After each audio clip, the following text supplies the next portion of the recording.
আল্লাহ বিশ্বনবী রাহমাতুল লিল আলামিন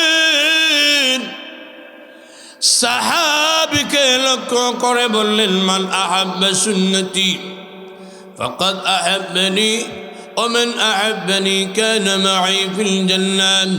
সাহাবীরা আমার দিকে তাকানো লাগবে না, আমার সুন্নতকে যে কেউ মহব্বত করবে ফাকাদ আহাব্বানি, সে যেন আমাকে ভালোবাসলো, ওয়া মান আহাব্বানি কানা মাই ফিল জান্নাহ। যে ব্যক্তি আমি নবীর সুন্নতকে পালন করবে, আমি নবীর সুন্নতকে সে পালন করবে, ভালোভাবে ধরবে। আমার নবীর সুন্নত, আমি নবীর সুন্নত হলো আমি নবীর জিন্দগি কীভাবে খাটিয়ে দিয়েছি, এই দিকে যদি ফলো করে আর অনুসরণ করতে পারে, তোমার চাওয়ার মহব্বতের চাইতে কাজের মহব্বত হবে বেশি। আমাকে যেন তুমি মহব্বত করলাম। এ সাহাবী, আর যদি আমাকে মহব্বত করা হয়, আমি বিশ্ব নবীর সাথে জান্নাতে একসাথে থাকবে। লক্ষ্য করে দেখেন শিবলি রহমাতুল্লাহ আলাইহি কি পরিমাণ আল্লাহর ওলি ছিলেন। উনি বৃদ্ধ অবস্থায় ওযু করবে, উনি ইচ্ছা করলে ওযুর ফরজ আদায় করে শেষ করতে পারেন না, ফরজ আদায় করবে না, সুন্নত সহ উনি ওযু করবে। খাদিমরা লক্ষ্য করে বলল, হুজুর আপনি সুন্নতগুলা এখন আদায় না করলেও হবে, আপনি মোটামুটিভাবে ফরজগুলি যদি আদায় করে ফেলেন তাহলে তো আর কোনো অসুবিধা নাই, আপনার ওযু হয়ে যাবে। এমনি শিবলি রহমাতুল্লাহ আলাইহি ডাক দে বলে, খাদিমেরা রে, আমি কেমনে রে সুন্নত ছাড়া ওযু করব? কারণ কিছু করার ভিতরে হায়াতুল নবী রাহমাতুল লিল আলামিনের সাথে আমার সাক্ষাৎ হবে। আমি বেসুন্নতি হইয়া নবীর সামনে কেমনে চলে যাই? এই জন্য আমাকে পরিপূর্ণ সুন্নতের সহিত ওযু করায়া দাও। তাহলে তারা ছিলেন সুন্নি। যারা নবীকে অনুসরণ করবে তারা হবে সুন্নি। জোরে হন ঠিক কিনা? আরো জোরে হন ঠিক কিনা? আমাদের সমাজে এমন অবস্থা যে উস্তাদ আর ছাত্র গেছে এক এলাকায়। এখন উস্তাদ বলল, একটু যদি নারিকেল খাইতে পারতাম তাহলে কত না ভালো হইতো। ছাত্র, এই তো নারিকেল গাছ দেখতেছে, একটা নারিকেল তুমি ফাড়ো। হুজুরে কি কর? হুজুর থাকবে নিচে আর আমি থাকবো নারিকেল গাছের উপরে, এটা কখনো হতে পারে না, এটা বেয়াদবি, আপনি উঠে যান।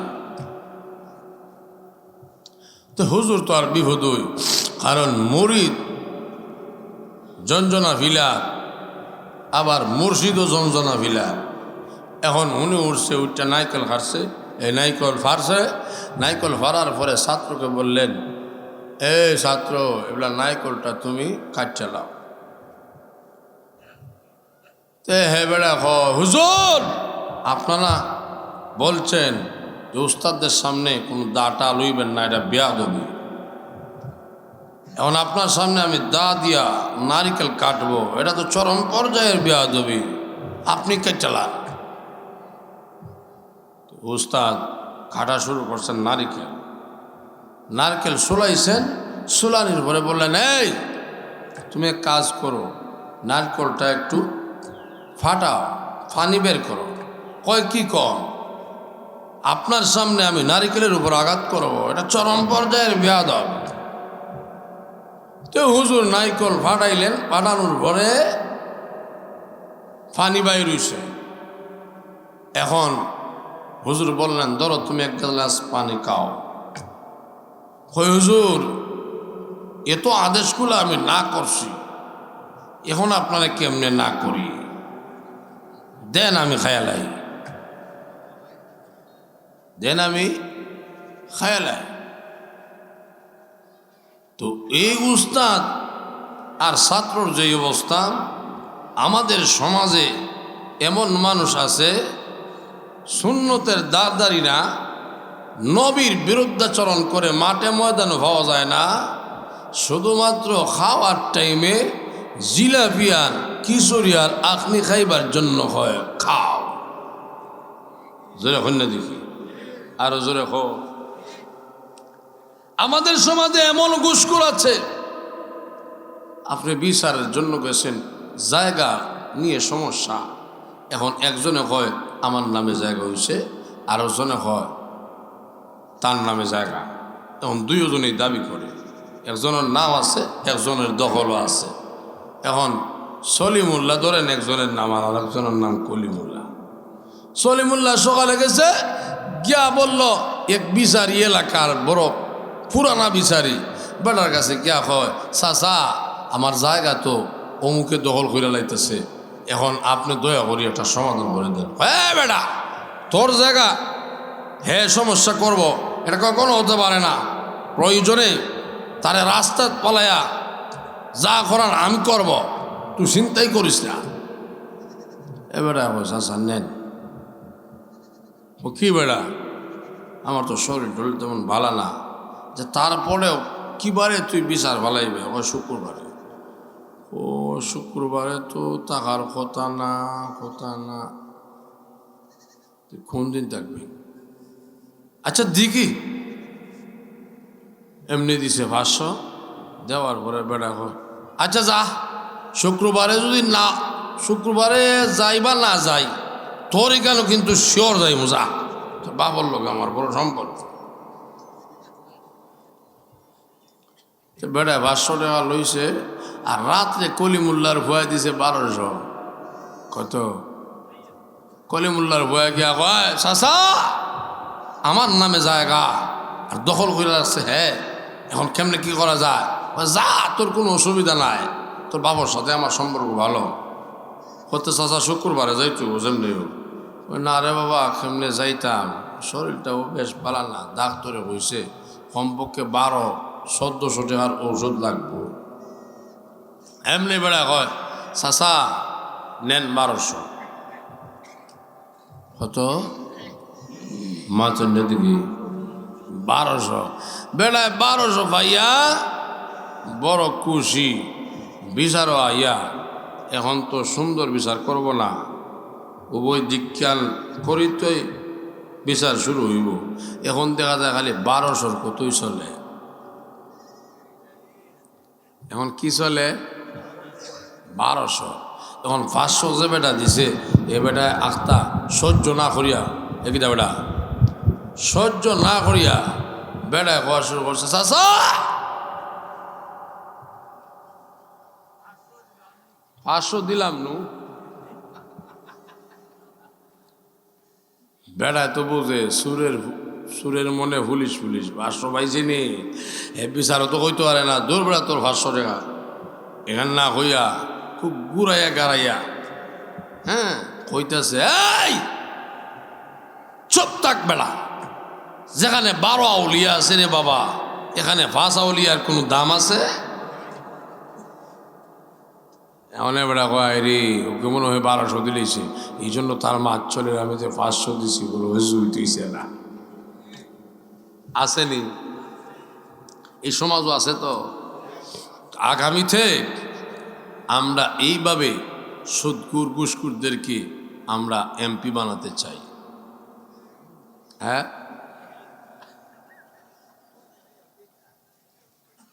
সুদকুর ঘুষখোর টাউট বাটবার সিটারদেরকে এমপি বানাবো। কে কে বানাইবেন হাত তোলেন, কে কে বানাইবেন হাত তোলেন।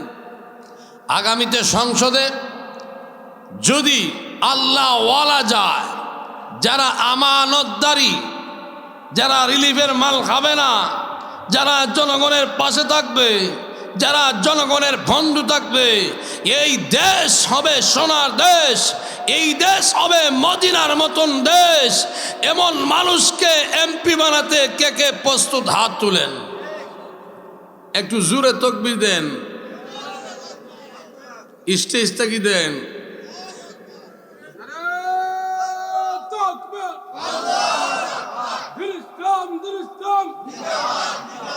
আল কোরআনের আলো, আল হাদিসের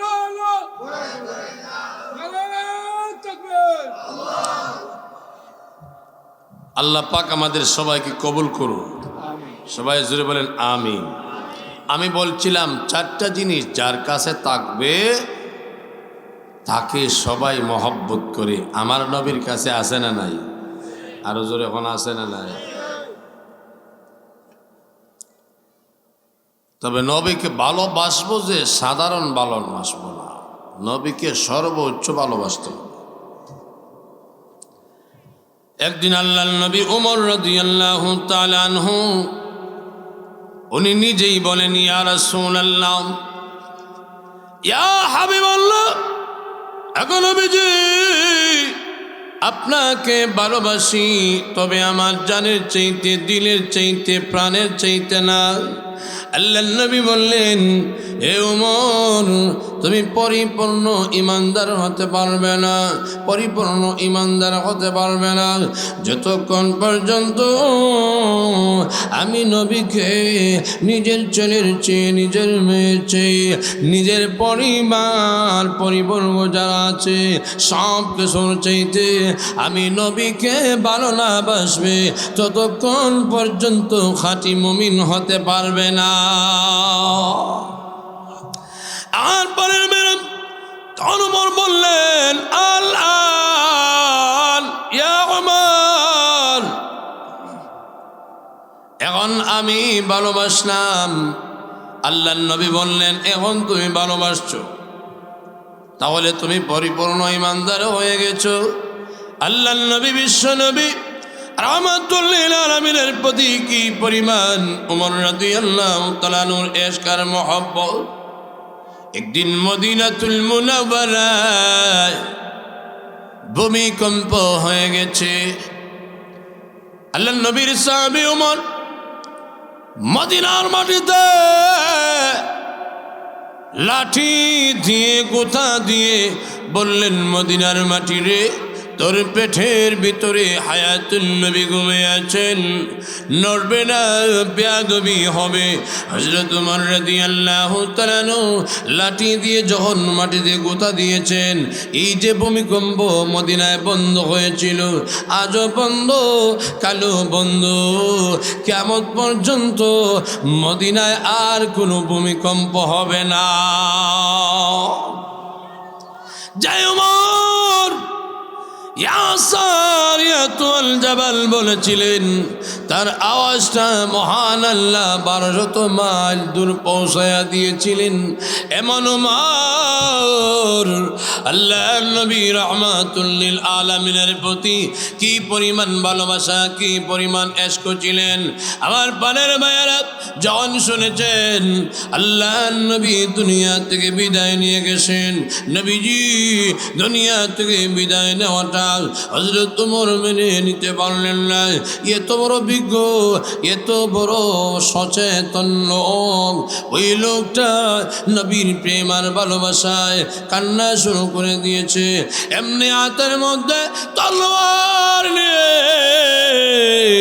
বলা শুরু করে দিয়েছে, এ লোকেরা যারা বলবে আমার নবী দুনিয়াতে নাই, আমি তার শরীর থেকে তার মাথা দ্বিখণ্ডিত করে দিব। পাগলের মতন হয়ে গেছে আমার নবীর প্রেম আর ভালোবাসায়। আমার পানের মায়ারা লক্ষ্য করে দেখেন, নবীজি রাহমাতুল লিল আলামিনের সবচাইতে বেশি মহব্বতের সাহাবী হলেন হযরত আবু বকর সিদ্দিক রাদিয়াল্লাহু তাআলা আনহু। আর প্রিয় প্রাণের মায়ারা, আবু বকর সিদ্দিক রাদিয়াল্লাহু তাআলা আনহু, যিনি নাকি নবীর জন্য জান প্রাণ ছিলেন, এমনকি আল্লাহর নবীকে সবার চাইতে বেশি মহব্বত করতেন। আমার প্রাণের ভাইয়েরা, একদিন ওনার বাবা কাফের আবু কুহাফা আল্লাহর নবীকে গালিগালাজ করা শুরু করে দিয়েছে, গালিগালাজ জন করা শুরু করে দিয়েছে। আবু বকর সিদ্দিক রাদিয়াল্লাহু রাদিয়াল্লাহু তাআলা সহ্য করতে পারলেন না এমনি বাবা বিধর্মীকে এমনভাবে থাপ্পড় দিয়েছেন, চর দিয়েছেন, ঘুরে ঘুরে পড়েছে। খবরটা হায়াতুন নবী রাহমাতুল লিল আলামিনের কাছে যখন এসেছে, আল্লাহর নবী রাহমাতুল লিল আলামিন ডাক দিয়ে বললেন, আবু বকর তুমি তোমার বাবাকে কেন চর দিলে, কেন থাপ্পড় দিলে? আবু বকর রাদিয়াল্লাহু তাআলা আনহু আল্লাহর নবীকে বিনয়ী সুরে বললেন, ইয়া রাসূলুল্লাহ, ইয়া হাবিবাল্লাহ, আগে নবীজি কাফেররা আমাকে কত কষ্ট দিয়েছে, কত যে আমাকে অত্যাচারী করেছে, সহ্য করেছি। আল্লাহর নবী গো, যখন নাকি আপনাকে ওই কাফিররা গালাগালি করা শুরু করলো, আর আমার বাবা আপনাকে যখন গালি দিয়েছে, আমি আর সহ্য করতে পারি না। আপনার প্রেম আর ভালোবাসায় আমার বাবাকে আমি চর মেরে দিয়েছি। নবীর জন্য বাবাকে সর মেরে দিয়েছেন, নবীর জন্য মা ছাড়তে রাজি, নবীর জন্য বাবা ছাড়তে রাজি, নবীর জন্য রাষ্ট্র ছাড়তে রাজি, নবীর জন্য আমার লিডার ছাড়তে রাজি। কে কে রাজি আছেন? সবাই হাত উত্তোলন করে আল্লাহকে দেখায় দাও। নারে তাকবীর, নারে তাকবীর। আশিকে রাসূলুল্লাহ, আশিকে রাসূলুল্লাহ, নারে তাকবীর। আমার পানের ভাইয়েরা, হযরত আবু বকর সিদ্দিক রাদিয়াল্লাহু তাআলা আনহু যখন ইসলামের প্রাথমিক যুগে ইসলামের দাওয়াত দেওয়া শুরু করে দিয়েছেন, তখন কাফির বেঈমানরা চতুর্মুখী ষড়যন্ত্র শুরু করে দিল। বসেন, আপনারা বসেন।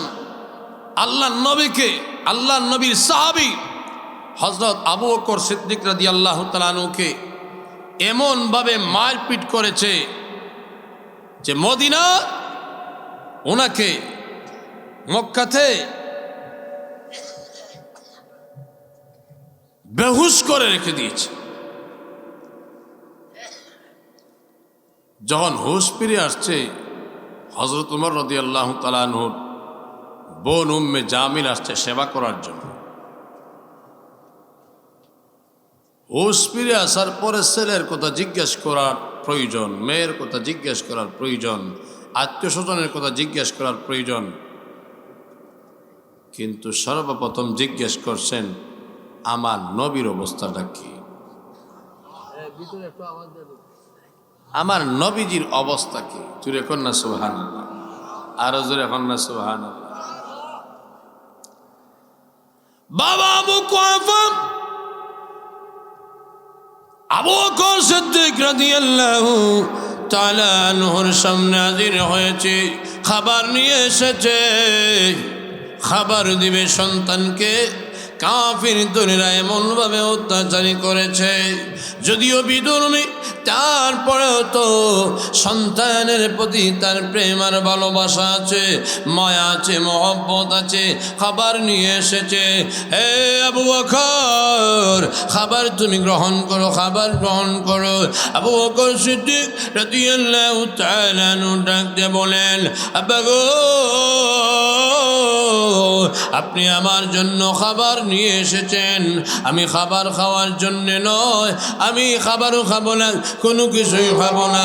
তবে জানিয়ে রাখো, হায়াতুন নবী রাহমাতুল লিল আলামিন যতক্ষণ পর্যন্ত এক ফোঁটা পানি না পান করবে, ততক্ষণ পর্যন্ত আমি এক ফোঁটা পানিও পান করব না। আব্বা, যতক্ষণ পর্যন্ত হায়াতুন নবী রাহমাতুল লিল আলামিনকে আমি না দেখব, ততক্ষণ পর্যন্ত আমি এক ফোঁটা পানিও পান করব না। আমার পানের ভাইয়েরা, লক্ষ্য করে দেখেন, নবীজি রাহমাতুল লিল আলামিনকে সাহাবায়ে কেরামরা কি পরিমাণ মহব্বত করতেন। নবীজি যখন শুনেছেন উহুদের ময়দানে নবীজি শহীদ হয়ে গেছেন, সাহাবিয়া একটা সোয়ারির উপর আরোহণ করে উহুদের ময়দানের দিকে যাবে, উহুদের ময়দানের দিকে যাবে। রাস্তায় যাইয়া একজন সাহাবীকে পেলেন, সাহাবীকে পেয়ে বললেন, মা বালু মুহাম্মাদিন সাল্লাল্লাহু আলাইহি ওয়াসাল্লাম, সাহাবী রে, আমার নবীর অবস্থাটা কেমন? আমার নবী কোথায় আছেন, কোথায় আছেন? এমনি সাহাবী বললেন, তোমার নবীর অবস্থা কেমন আছে জানি না, তবে অমুক জায়গায় তোমার সন্তানের লাশ পড়ে আছে। আবার সন্তানের কথা বলার পরে মার কোনো দুঃখ নাই, কষ্ট নাই। সাহাবীয়া ভাবতেছে, আমার সন্তান চলে গেছে, চলে যা, কোনো অসুবিধা নাই, হায়াতুন নবীর জন্য আমি পাগল। সামনের দিকে আগ বাড়াইছে, আরেকজন সাহাবীকে বলেন, ওই সাহাবীকে জিজ্ঞাসা করলেন, মা বালু মুহাম্মাদিন সাল্লাল্লাহু আলাইহি ওয়াসাল্লাম, সাহাবী রে, আমার নবীর অবস্থাটা কেমন? আমার নবীর অবস্থাটা কেমন? এমনি সাহাবী বললেন, তোমার নবীর অবস্থা জানি না, তবে অমুক জায়গায় তোমার স্বামীর লাশ পড়ে আছে, লাশ পড়ে আছে। আর স্বামী মারা যাক, আমার স্বামীর লাশ পড়ে থাক, আমার মনে কোনো দুঃখ নাই, আমার নবীকে আমি দেখতে চাই। সামনের দিকে আগ বাড়াইছে, 3 নম্বর আরেকজন সাহাবীকে পাইলেন, বললেন, মা বালু মুহাম্মাদিন সাল্লাল্লাহু আলাইহি ওয়াসাল্লাম, সাহাবী রে, আমার নবীর অবস্থাটা কেমন? আমাকে একটু শোনাও না, আমাকে একটু জানাও না। সাহাবী বলে, নবীর অবস্থা জানি না, তবে অমুক জায়গায় তোমার ভাইয়ের লাশ পড়ে আছে। আবার সামনে আগ বাড়াইলেন, আগ বাড়ানোর পরে আরেকজন সাহাবীকে পাইলেন, জিজ্ঞাসা করলেন, মা বালু মুহাম্মাদিন সাল্লাল্লাহু আলাইহি ওয়াসাল্লাম, রে সাহাবী, আমার নবীর অবস্থাটা কেমন? একটু জানাও না, একটু জানাও না। সাহাবী বললেন, সাহাবী, আরে নবীর অবস্থাটা কেমন আমি জানি না, তবে অমুক জায়গায় তোমার বাবার লাশ পড়ে আছে। আমার পানের ভাইয়ারা, নবীকে কি পরিমাণ মহব্বত করে, কি পরিমাণ ভালোবাসে। সন্তান মারা গেছে, সন্তানের দিকে কোনো খেয়াল নাই। স্বামী মারা গেছে, মনে দুঃখ নেই। আর ভাই মারা গেছে, মনে কোনো দুঃখ নাই। বাবা মারা গেছে, মনে দুঃখ নাই। হায়াতুন নবী যেন বেঁচে থাকে, হায়াতুন নবী যেন বেঁচে থাকে, এই চিন্তা মহিলার অন্তরে। আনসারী মহিলা সামনের দিকে আগ বাড়াইল। 5 নম্বরে আরেকজন সাহাবীকে পাইলেন, সাহাবীকে লক্ষ্য করে বললেন, সাহাবী, আমার নবীর অবস্থাটা কেমন? এমনি 3-5 নম্বর সাহাবী বললেন, তোমার নবীর অবস্থাটা ভালো, তবে অমুক জায়গায় আছেন, যাও, তুমি গেলে পাইবা। আল্লাহর নবীকে যাইয়া পেয়ে আর নবীজির সামনে এমনি নবীজির চাদর মোবারকে ধরে ধরে কান্না করে আর বলে, ইয়া রাসূলুল্লাহ, ইয়া হাবিবাল্লাহ, নবী গো, আপনার খবর পেয়ে আপনার ব্যাপারে নিশ্চিত হওয়ার জন্যে আমি ঘর থেকে বের হয়েছি। তার মধ্যে প্রতিমধ্যে খবর পেয়েছি আমার সন্তান শহীদ হয়ে গেছে, আমার স্বামী শহীদ হয়ে গেছে, আমার ভাই শহীদ হয়ে গেছে, আমার বাবা শহীদ হয়ে গেছে। আমি কোনো দুঃখ নাই, আমার কোনো কষ্ট নাই। এখন নবীজি, এই মুহূর্তে যে আপনাকে নিরাপদে পেয়েছি, আপনি সহি সালামতে সুস্থ আছেন, এই মুহূর্তে আপনাকে পেয়ে আমার পিছনের সকল দুঃখ কষ্ট দূর হয়ে গেছে। আর পরের সাহাবায়ে কেরামরা আল্লাহর নবীকে কে পরিমাণ ভালোবাসতো, কি পরিমাণ ভালোবাসতো লক্ষ্য করে দেখেন। আমার নবী যখন ইন্তিকাল করে নিয়েছে, তখন সাহাবায়ে কেরামরা এতিমের মতো কান্না করে যে জায়গায় বসে উঠতে চায় না। বাবা মারা গেলে সন্তান যেইভাবে নিরুপায়ের মতন হয়ে যায়, বেকলের মতন হয়ে যায়, সাহাবীরা খাবারের কোন খবর নাই, ঘুমানির খবর নাই। নবীর বিরহের বেদনার জ্বালায় সাহাবীরা সহ্য করতে পারে নাই, সহ্য করতে পারে নাই। আবু বকর সিদ্দিকের মতন মানুষ, উনার হোশ বুদ্ধি ঠিক থাকে নাই। 7 বারের মতো আপনি আমাদের সকলের পরিচিত মুখ, সকলের পরিচিত, যাকে আমরা সবাই চিনি, যার নাম হলো বেলালে হাফসি। জোরে কন্যা সুবহানাল্লাহ। যে বেলালকে উমাইয়া এমন ভাবে মারপিট করেছে, আদা শব্দ বলার কারণে বেলালকে মরুভূমির গরম বালুর উপর পেরে দিয়ে হাতে পায়ে পেরেক লাগাইয়া বলল, এখনো ভালো আছে, নবীর সাথ বাদ দে, নবীর লোক বাদ দিয়ে দে, আর কালমা ছেড়ে দে। বেলাল বলে, পেরাকের ভিতরে আমাকে ঢুকাইয়া দিয়েছ, হাতে পেরাক ঢুকাইয়া দিয়েছ, পায়ে পেরাক ঢুকাইয়া দিয়েছ, করাত দিয়ে যদি কর্তল করো, আমাকে টুকরা টুকরা করে দূরে ফেলে যাও রে। একটা মুহূর্তের জন্য আহাদ শব্দ আমার জবান থেকে বন্ধ হবে না। বেলালকে মরুভূমির মধ্যে রক্তাক্ত করা হয়েছে। আল্লাহর নবী যখন দেখেছে, চোখের পানি চেড়ে চেড়ে কান্না করে, হাও বেলাল রে, ইসলামের জন্য তোর যে কত কষ্ট, আমার লোক ধরার কারণে তোর যে কত কষ্ট।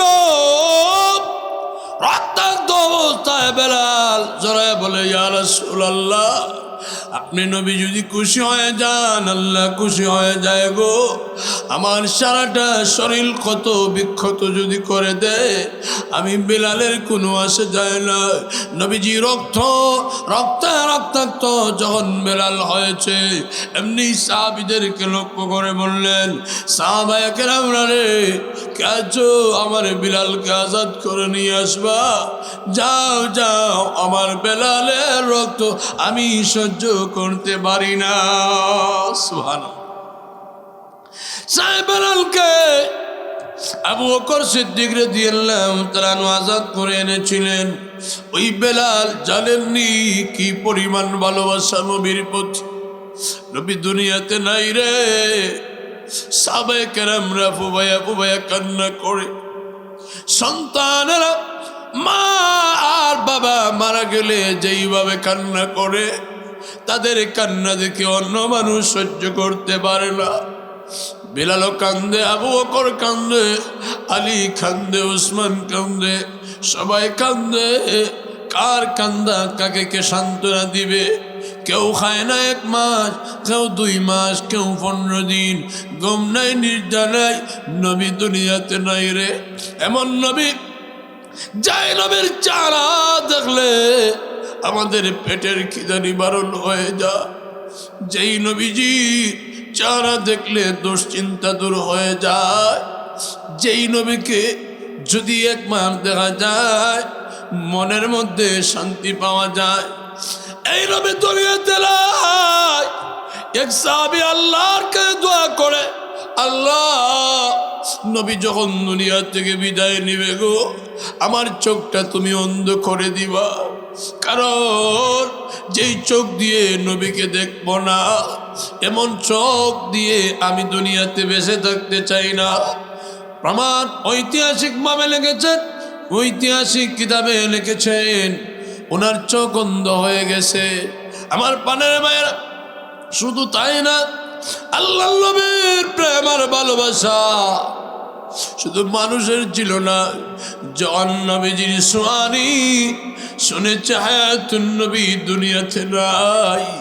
ফুবাইয়া কান্দে রে, গাড়ায় পড়ে ওই সুয়ানিটাও মারা যায়।